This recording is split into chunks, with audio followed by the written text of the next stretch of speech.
Hi riders! If you want serious reviews, the latest motorcycle news, action and sound videos of the hottest motorcycles, join us to Bikers Club.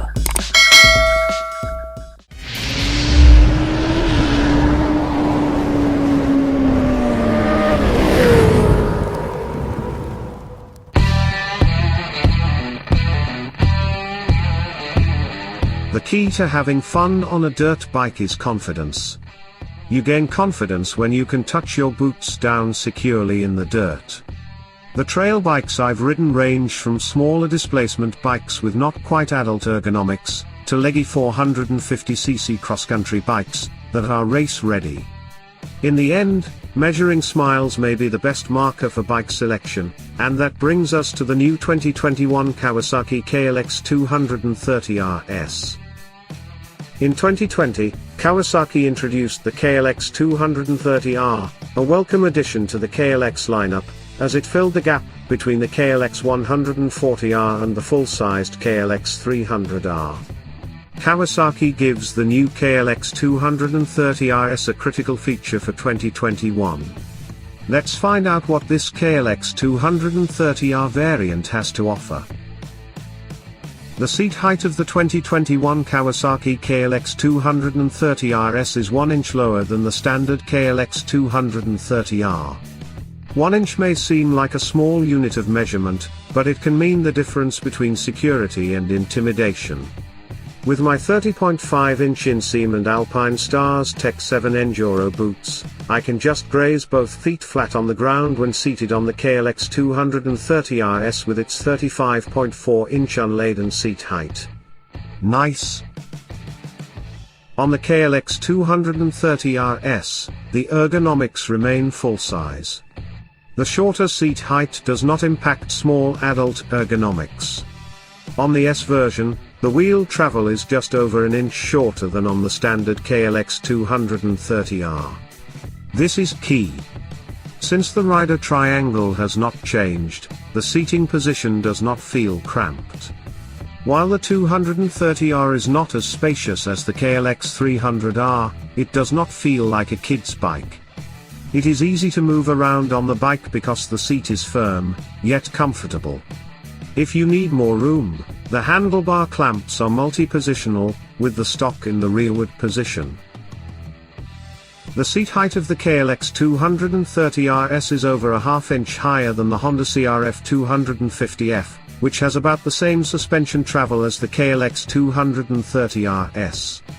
It is 11 pounds heavier and $300 more expensive than the Honda CRF 250F. A comparison test is clearly needed. Although the suspension is shortened from the standard KLX230R, the S still offers nearly 9 inches of wheel travel on both ends. On rugged single-track trails, up rocky hill climbs, across harsh desertscapes scattered with volcanic rock, and through sand washes, we rode the KLX230R S. It handled it all with surprising composure. Although it's far from plush, there's not enough space for that in the travel range. It's still quite capable. Only the shock spring preload can be adjusted, and that is fine. In various conditions, the suspension balance is well matched to the motor's power and intended use. For a trail bike of this type, trading away an inch of ground clearance to touch your boots down when needed is a good exchange. It is possible to ride the S over the rough terrain one would expect a rider to encounter on this motorcycle. A skid plate is always a good idea if you consume a lot of big rocks on your dirt bike. Punching a hole in the case is expensive. Consider hand guards while you're at it. For a total of less than $100, Kawasaki offers both from its accessories arm. The chassis low center of gravity makes the KLX230R S quite agile. It shows up in a number of ways, from the ease with which you slaloming through the chaparral as you fly across the desert floor on any Sunday style to surfing through a deep sand wash and working through a rock garden. Even picking up the bike after it's tipped over is less of a hassle than with a taller steed, since the shorter height causes it to feel lighter than it is. It's quite different picking up the leggy Yamaha WR250F and the KLX230R S, despite them both tipping the scales at the same exact 254 pounds leverage matters. Standing or seated, you can easily control the narrow chassis with your legs. The KLX230R S is simply willing and able, there is nothing nervous about it. Should you fall on a rock mid-trail, you don't need a lot of body language to change directions. Minor wandering will occur with the throttle, almost pinned, but once you realize it's not about to crash, it's a predictable looseness. The 233cc air-cooled single has enough power to reliably pull 6th gear. KLX230R S's gearing is well spaced, so you can ride at high speeds without feeling tapped out. My 115-pound frame was fine with the transmission as is, but heavier riders might want to gear the transmission down a bit. The KLX230 is easy to handle because of its focus on low and mid-range torque. The power delivery is smooth and composed, so you can navigate technical sections confidently with the rear tire never losing traction. A healthy twist of your right wrist will start the engine, and deliver faster acceleration. You can steer a bit with the rear end on friendly dirt roads if you rev it up enough. Managing more power than you need does not waste energy. The KLX230R S is easy to handle at all speeds, and that's one of its best features. On a trail you can ride at a moderate pace, and if you come across a steep climb ahead, you don't need to worry, just accelerate. It will carry you up and over the rough stretch without getting out of shape. With the extra power you've unleashed, you won't struggle to control it. Rather, you'll enjoy riding aggressively and feeling the bike respond to your commands. You will notice that the motor is not snappy when lifting the front wheel over obstacles. Smooth power delivery is a feature most of the time. Nonetheless, you won't be able to easily loft the front wheel over a rock, log, or dip by blipping the throttle. You can do it with medium to high levels of effort, however throttle and body positioning. The 2021 Kawasaki KLX230R S's stock Dunlop Sports D952 tires will need to be replaced if you plan to ride aggressively. The rear tire is fine, but the flimsy front tire isn't inspiring confidence. It can give way when turning. Even at relatively low speeds, the KLX230R S lacks consistent stability and bite. A pair of Dunlop Geomax MX53s will fit right on and do the bike a lot of good. Braking is also compromised by the choice of rubber. It's not the 240mm front disc's fault that there's a lack of security when braking on slippery downhill trails.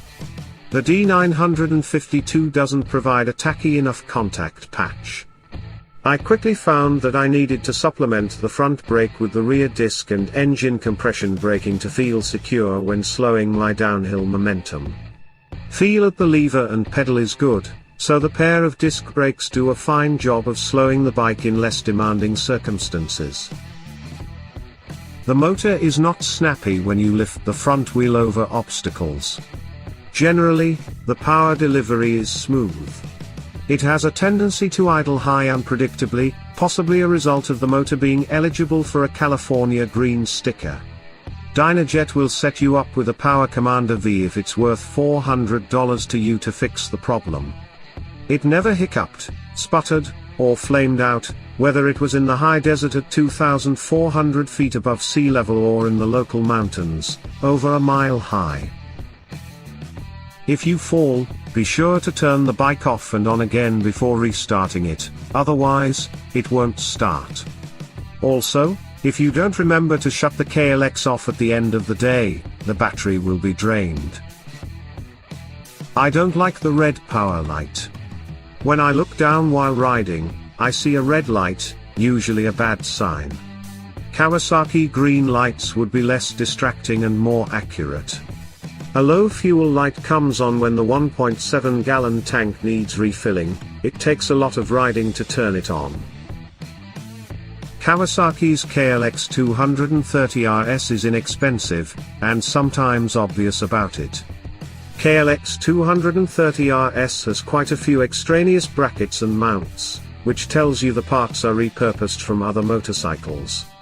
A prominent feature is the mirror mount on the clutch perch, which is not something you'd want to bump into in a tumble. In addition, the fork legs have mounting tabs for an ABS sensor and a reflector, which are not on the S. Those with larger feet than mine felt the foot pegs could be larger. Its styling is excellent, however it's a great looking trail bike. If you plan to use the KLX230R S as a campground motorcycle, most of the above recommendations and observations are irrelevant. As is, it's perfect. It's all about the low seat height and adult ergonomics. Kawasaki's 2021 KLX230R S is a pleasant surprise. This reminds me how satisfying it can be to ride at full throttle, wringing all the power out of a bike, rather than to ride at half throttle, managing a powerful engine. My test rides on the KLX230R S resulted in me suggesting one more ride at the end of each ride, since it is so much fun to ride, and its lower seat height makes it more accessible than its taller near identical twin.